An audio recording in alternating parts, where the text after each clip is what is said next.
قرآن کریم ہی میں ہے، اللہ فرماتا وَلَا يَضْرِبْنَ بِأَرْجُلِهِنَّ، کہ کوئی عورت اپنا پیر زمین پر زور سے نہ رکھے۔ یہ عورت گھر میں ہو تو چلے تو پیر کو زمین پر زور سے نہ رکھے، کیوں؟ لِيُعْلِمَ مَا يُخْفِينَ مِن زِينَتِهِنَّ، کہ کہیں ایسا نہ ہو کہ زیور کے بجنے کی آواز کوئی غیر محرم نہ سن لے، غیر محرم نہ سن لے، کہ گھر میں زور سے پیر رکھ رہی ہے اور کھن سے آواز ہوئی زیور میں اور دیوار کے پیچھے سے کوئی غیر محرم جا رہا ہے، اس کے کان میں وہ زیور کے بجنے کی آواز نہ پہنچ جائے، اس لیے عورت زور سے زمین پر پیر نہ رکھے گھر میں۔ یہ کس کے لیے وہ آیت نازل ہوئی؟ ہمیں مسلمانوں کے لیے نازل ہوئی۔ زیور کے بجنے کی آواز پر پردہ ہے۔ اور ہماری ماں بہنیں بٹیا محرم ہے جو گلین گلی مرثیہ گاوت گھومت ہے ماسیہ، کتنا حرام ہے بتاؤ، کتنا گنہگار ہوتی ہے۔ جب ان کے زیور کے بجنے کی آواز پر قرآن نے پردے کا حکم نازل کیا تو ان کے منہ کی نکلی ہوئی آواز پر پردہ نہیں ہے۔ رت جگہ کی رات ہوتی ہے تو یہ نہیں ہوگا کہ لا وضو بنا کر کے 2 رکعت نماز شکرانے کی پڑھ کر خدا سے دعا کریں، اللہ تیرا شکر ہے کہ تو نے مجھے اولاد دیا اور اولاد کو تو نے جوانی عطا کیا، آج میری جوان اولاد کے نکاح کا وقت تو نے عطا کیا، اللہ تیرا شکر ہے۔ بے شک سبحان اللہ۔ نہیں کہتی؟ اللہ چاہتا تو تمہاری اولاد کو بچپن ہی میں موت دے دیتا، لنگڑا بنا دے، کانا بنا دے، بہوے نہ ہوتا لی، بولو بورا بنا دے، لیکن اللہ تعالیٰ نے ان سب بلاؤں سے آپ کی اولاد کو محفوظ رکھ کر کے جوانی دی، تو تم کو تو جگہ میں خدا کا شکر ادا کرنا چاہیے۔ لیکن لے لے ہیں ڈھولک، سونے کے تھالا میں جونا پروسے، سونے کے تھالا میں جونا پرو، اتنی جھٹھن ہوتا ہے۔ سونے کا تھالا بتاؤ، تھالا کتنا بڑا ہوتا ہے؟ سونے کے کیل حالی نہیں جوہات ہے، اور سونے کا تھالا میں جونا پروسا، اور جونا کا ہم بڑھائے کے آج تک نہیں جانتے۔ اے میری ماں بہنوں، تمہارا مقام اسلام نے بہت بلند کیا ہے۔ آج افسوس ہے، بزرگوں نے فرمایا ہے اطلبوا العلم من المہدی، ماں کی گود سے علم حاصل کرو، ماں کی گود سے۔ سب سے پہلا مدرسہ ماں کی گود ہے۔ غوث اعظم نے اپنی ماں کی گود سے قرآن سیکھا تھا، بابا فرید الدین گنج شکر نے اپنی ماں کی گود سے نماز سیکھا تھا، اور آج ہماری ماں بہنیں اللہ رحم کرے، کل کی ماں بہنیں بڑی نیک تھی، وہ اپنے بچوں کو سینے پہ لٹا کے درود کی تھپکیاں دیتی تھی کہ سو جاؤ یا مصطفیٰ کہتے کہتے، کھلے آنکھ صلی علی کہتے کہتے، سبحان اللہ۔ بیٹا سو تو مصطفیٰ کے نام پر، اٹھو تو مصطفیٰ کے نام پر۔ بے شک۔ اور آج کی ہماری ماں بہنیں جہاں لڑکا روے لاگی، کہاں کلمہ کہاں درود، اٹھائی بستر پٹکی ہیں تو کہ بھدر بھدر پیٹی ہیں، سو جا سو جا، کھنت منت دی کوڑی پائیں، کوڑی لے کے گنگ بہایا، گنگا ماتا بارو دین، بارو لے کے بھجوک دیا، بھجوام کا لاوا دی، اللہ جانے کہاں سے یاد کے لیے تھا۔ اور چھوٹ موٹ کہانی نے ہم تو دیہاتی آدمی سنا کرے تھے، بڑے بیروک سے بڑی دیر تک بکا کرا تھا، یہیں سو جا، کھنت منت دی کوڑی پائیں، کوڑی لے کے گنگ بہایا، گنگا ماتا بارو دین، بارو لے کے بھجوک دیا، بھجوام کا لاوا دی، لاوا لے کے کھیر بنائیں، سب گھر کھائیں، کانی بلیا کھائیں، چھو تب پھونک چھوڑت ہے۔ بتا جب مہتاری اتنی بڑی جھٹھن ہے، چوڑیلین کہا تھا کھیر بناؤ سب گھر کھائیں، کانی بلیا کھائیں، بتاؤ ہم بڑھائے گے آج تک کانی بلیا نہیں دیکھ پاوا، اور ان کا کانی بلیا روز ملت ہے، اللہ جانے بلیا کانی ہے کہ خدا ہی کانی ہے۔ اے میری ماں بہنوں، قرآن تمہاری اصلاح کے لیے نازل ہوا ہے۔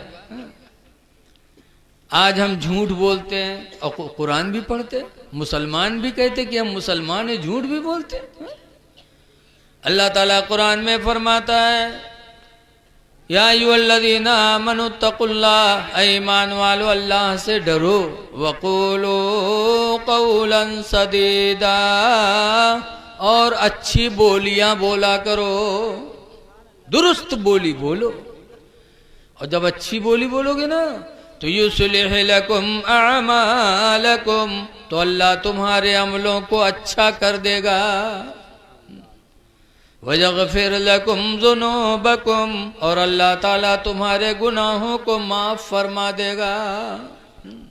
اچھی بولی سے گناہ بھی معاف ہوتے ہیں، اور اچھی بولی سے اعمال بھی اچھے ہوتے ہیں، اور اچھی بولی سے لوگوں کے دلوں میں محبت بھی پیدا ہوتی ہے۔ سچ بولو، قرآن ہماری تمہاری ہدایت کے لیے نازل ہوا ہے۔ بتایا تو بھیا پہلے ہی بتا دیا، آپ سنے ہی نہیں، آپ کام میں لگے تھے۔ قرآن ہدایت کے لیے نازل ہوا ہے۔ آج ہم میں آپ میں بہت کمیاں ہیں، بہت زیادہ کمیاں ہیں۔ آج ہماری روزی کیسی ہے؟ بتاؤ، آپ کے گاؤں میں حافظ جی تیار ہوئے، اور حافظ قرآن کا بڑا درجہ ہے۔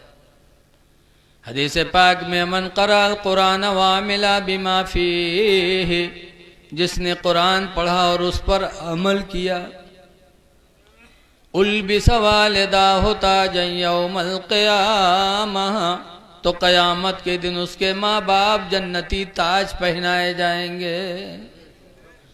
تاج، اور تاج کس کو ملے گا؟ جو جنتی ہوگا اسی کو ملے گا، دوزخی کو تھوڑی ملے گا۔ حضور فرماتے ضوءہ اشد من ضوء الشمس، اس کی سورج، اس کی چمک سورج کی بھی چمک سے زیادہ ہوگی۔ ایسا تاج اللہ قرآن پڑھنے والے کے والدین کو عطا کرے گا۔ فما ظنکم من قرأ القرآن، تو سرکار فرماتے ہیں تمہارا گمان اس کے بارے میں کیا ہوگا جس نے قرآن پڑھا ہوگا۔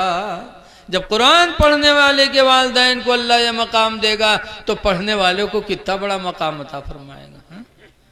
لیکن آج لوگ اپنے بچے کو حافظ نہیں بناتے، کہ حافظ مولوی بنی ہے تو کتہ کمائی ہے، امامت کری ہے کہوں 5,000 6,000 7,000، وہ کوئی کے فاتحہ کرے نہیں گے تو وہاں ندارت۔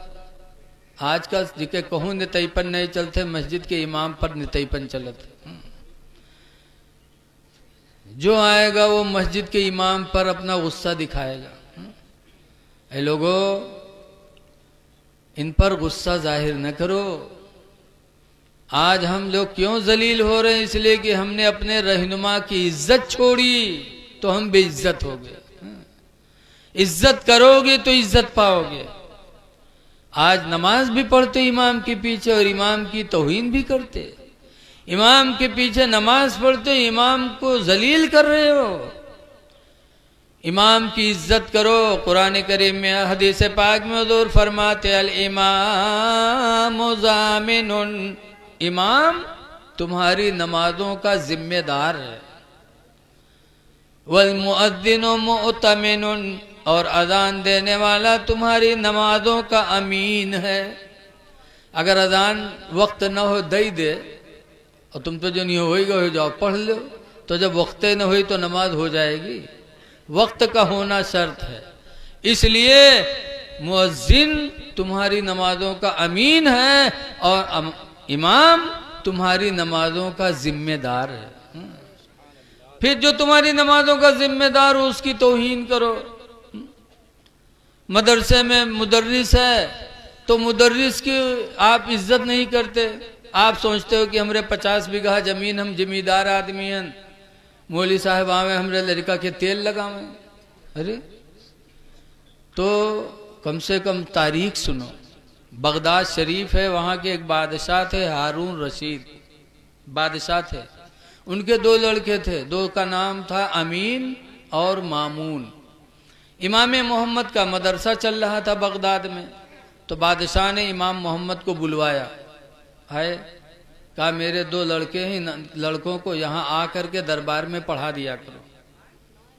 تو امام محمد نے کہا میرے پاس ٹائم نہیں ہے آنے کا، مدرسے میں بھیج دو۔ تو کہا اچھا بھیج دیں گے، الگ سے پڑھانا میرے بچوں کو۔ کہا یہ بھی میرے پاس ٹائم نہیں، جہاں سب بچے پڑھیں گے آپ کے بچے بھی پڑھیں گے۔ تو ہارون نے بھیج دیا امین مامون کو، چلے گئے۔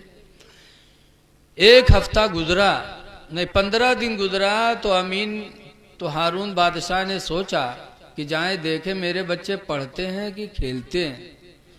تو گھوڑے پر بیٹھے اور امام محمد کے مدرسے میں پہنچے تو کیا دیکھا کہ امام محمد وضو کر رہے تھے اور وضو کا آخری حصہ پیر دھل رہے تھے، اور بادشاہ کا لڑکا امین لوٹا میں پانی لیے ان کے پیر پہ ڈال رہا تھا۔ تو ہارون بادشاہ نے دیکھا کہ میرا لڑکا پانی ڈال رہا ہے امام محمد کے پیر پر، امام محمد پیر دھو رہے ہیں۔ تو ہارون گھوڑے سے اترے اور جس کوڑے سے گھوڑے کو مارتے تھے اسی کوڑے سے اپنے لڑکے امین کو مارنے لگے۔ تو امام محمد نے سمجھا کہ شاید میرے پیر پہ پانی ڈال رہا تھا اس لیے مار رہے ہیں۔ تو کہا ہارون میں استاد ہوں، کیا استاد کی خدمت نہیں کی جاتی ہے جو آپ مار رہے ہو؟ تب ہارون نے کہا حضور اس لیے نہیں مار رہا ہوں کہ آپ کے پیر پر پانی ڈال رہا ہے، میں اس لیے اس کو مارتا ہوں کہ ایک ہاتھ سے پانی ڈالتا ہے، ایک ہاتھ اپنے کمر پہ رکھے ہے، اس کو چاہیے تھا کہ ایک ہاتھ سے آپ کا پیر دھلتا، دوسرے ہاتھ سے پانی ڈالتا، تب اس کو علم دین کی دولت ملتی۔ ایک بادشاہ نے اپنے لڑکے کو یہ ذہن دیا کہ جب استاد کے پیر کو اپنے ہاتھوں سے دھلو گے تب تمہیں اللہ تعالیٰ ان کے وسیلے سے علم عطا فرمائے گا۔ اور آج ہم لوگ تو اپنے مدرسہ کے مدرس کے ہیں اپن نوکر سمجھا جاتے۔ اگر امام صاحب تمہارے لڑکا کپڑا چھانٹ دیں تو خوش ہوئی ہو کہ مولوی صاحب ہمارے لڑکا کپڑوں چھانٹ دیتے ہوں، ناک پہنچ دیں تو اور خوش ہوئی ہو کہ نکوہ پہنچا تھا۔ اے لوگو امام کی قدر کرو، مسجد میں امام ہو تو اس کی قدر کرو، مسجدوں کی بھی قدر کرو۔ آج ہم میں آپ میں بڑی کمیاں ہیں، سب سے زیادہ گری نگاہ عالم مولانا کو دیکھا جاتا ہے۔ اگر رشتہ کے بات ہے دیکھیے داڑھی تو کہیں جا یار وہ ملا ہے کا کمائی کا کھوائی، کونو بڑھیا پینٹ بوسٹ والا ڈھونڈو، لاگت ہے سب مولوی ملا بھوکنے مرت ہیں۔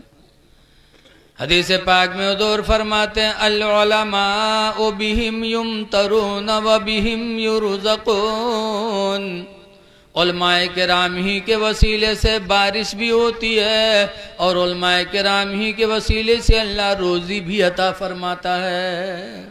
یہ میرے نبی کا فرمان ہے اور ان کو ہم گری نگاہ سے دیکھتے ہیں۔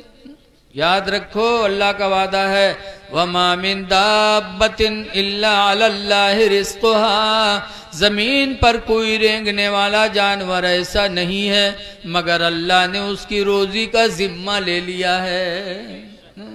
کوئی بھی زمین پہ رینگنے والی چیز ہے اللہ نے اس کا ذمہ لے لیا کہ اس کو روزی میں دوں گا۔ پرانی لکڑی چیرو سکوا کے بیچ میں حصہ نکلے گا، کیڑا بیٹھا ہوگا، کہاں سے اس کو روزی مل رہی ہے؟ لیکن دینے والا اللہ ہے۔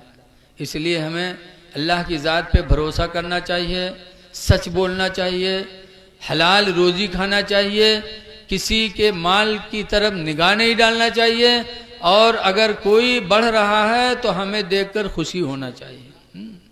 کسی کی عزت دیکھ کر کے، کسی کا مرتبہ دیکھ کر کے تکلیف نہیں ہونی چاہیے۔ حضرت ابو بکر صدیق رضی اللہ تعالیٰ عنہ ایک دن جا رہے تھے، حضرت علی ادھر سے آ رہے تھے، حضرت ابو بکر دیکھے تو مسکرانے لگے، تو حضرت علی نے پوچھا ابو بکر مسکرا رہے ہو؟ کہا کیوں نہ مسکراؤں، سرکار نے فرمایا ہے کہ جنت میں جانے کا ٹکٹ علی بانٹیں گے، علی ٹکٹ بانٹیں گے، جس کو ٹکٹ دیں گے وہی جنت میں جائے گا۔ تو تمہارا مقام اتنا بلند ہے اس لیے میں نے تمہیں دیکھا تو مجھے خوشی حاصل ہو گئی، اور ہم لوگ ہوئے تو ناک منہ سب سکڑ جاتے کہ مرتبہ اتنا بلند ہوئے گا۔ حضرت علی بھی مسکرانے لگے، تو حضرت ابو بکر کہتے آپ کیوں مسکرا رہے ہیں؟ تو انہوں نے کہا میں نے بھی سرکار سے سنا ہے، سرکار نے فرمایا ہے کہ علی جنت میں جانے کا ٹکٹ اسی کو دینا جس کے دل میں ابو بکر کی محبت ہوگی۔ سبحان اللہ، تو آپ کا مرتبہ اتنا بلند کہ جس کے دل میں آپ کی محبت ہوگی اسی کو ٹکٹ ملے گا۔ تو صحابہ ایک دوسرے کے مرتبے کو دیکھ کر مسکراتے تھے۔ ہم کو آپ کو بھی کسی کا مکان اچھا بن جائے تو مسکرانا چاہیے، کسی کا مرتبہ بلند ہو جائے تو ہمیں خوشی حاصل ہونی چاہیے، لیکن آج ہم ایک دوسرے کو جلتے ہیں۔ حضرت امام اعظم ابو حنیفہ کے پاس ایک مسئلہ پہنچا۔ کوفہ میں قاضی صاحب تھے، ایک صاحب اپنا گھر بنوا رہے تھے اور اپنی دیوار میں جھال لگا رہے تھے، اور پڑوسی کہہ رہا تھا جھال نہ لگاؤ، تو فیصلہ قاضی کے پاس گیا۔ قاضی صاحب نے منع کر دیا کہ جھال نہیں لگا سکتے ہو۔ تو جب قاضی کا جج کا فیصلہ ہو گیا جھال نہیں لگا سکتے تو چپ ہو گیا، لیکن آیا امام اعظم کے پاس۔ امام اعظم سے کہا میں اپنی دیوار میں جھال لگا رہا تھا، پڑوسی نے منع کیا، جج کے پاس شکایت لے کے گئے، جج نے فیصلہ کر دیا کہ جھال نہیں لگا سکتے۔ تو امام اعظم نے فرمایا جا کے اب دعویٰ دائر کرو جج کے پاس کہ میں اپنی دیوار گرانا چاہتا ہوں، جھال چھوڑ دو ہم دیوریے گرائے دے گے، ہم دیوار گرانا چاہتے ہیں۔ تو اب اپنا گھر کوئی گراوے تو کوئی روک دی؟ گیا کہا میں اپنی دیوار گرانا چاہتا ہوں، تو جج نے قاضی صاحب نے اجازت دے دیا کہ ٹھیک ہے گرا دو۔ جب وہ دیوار گرانے گیا تب پڑوسی چلایا، کہا ارے اب تک تو جھال لگاتا 4 فٹ کی، 4 ہی فٹ سے بے پردگی ہوتی تو پوری دیوریے گرائے دیتے، اب تو ہمارا گھر پرد خانہ ہو جائے گا۔ تو امام اعظم کے پاس پھر وہ آیا تو کہا اب جیسا تمہارا پڑوسی کہتا ویسا کر لو۔ آج ہم گھر بناتے ہیں تو گھر بنانے کے ٹائم ہمیں یہ بھی سوچنا ہے کہ ہمارے پڑوسی کو تکلیف تو نہیں ہو رہی ہے۔ قرآن کریم میں 7 لوگوں کے بارے میں آیا کہ احسان کرو، والدین، یتیم، مسکین، اور 2 اور ہیں، والجار ذی القربا، اور قریبی پڑوسی کے لیے، والجار والصاحب بالجنبی، یہ بھی آیا ہے، اور بستر کے ساتھی کے ساتھ، پڑوسی کے ساتھ اچھا سلوک کرو اور بستر کے ساتھی کے ساتھ۔ بستر کا ساتھی کون ہے؟ بیوی۔ پڑوسی کون ہے؟ کوئی بھی پڑوسی ہو، یتیم ہیں، مسکین ہیں، والدین ہیں، ان پر آیا ہے بیر کا حکم، بیر کرو، بیر مانے احسان کرو، احسان سے عمر بڑھتی ہے۔ اللہ قرآن میں فرماتے، حضور حدیث میں فرماتے ہیں والبر زیادۃ فی العمر، احسان عمر کو بڑھا دیتی ہے۔ اس لیے لوگوں آپ حضرات سے گزارش ہے کہ آپس میں ایک دوسرے پہ احسان کرو، نمازوں کی پابندی کرو، قرآن پر عمل کرنے کی کوشش کرو۔ اور آج آپ کے بچے دونوں فارغ ہوئے، وسیع اور رضوان، ابھی ان کی عمر بہت کم ہے،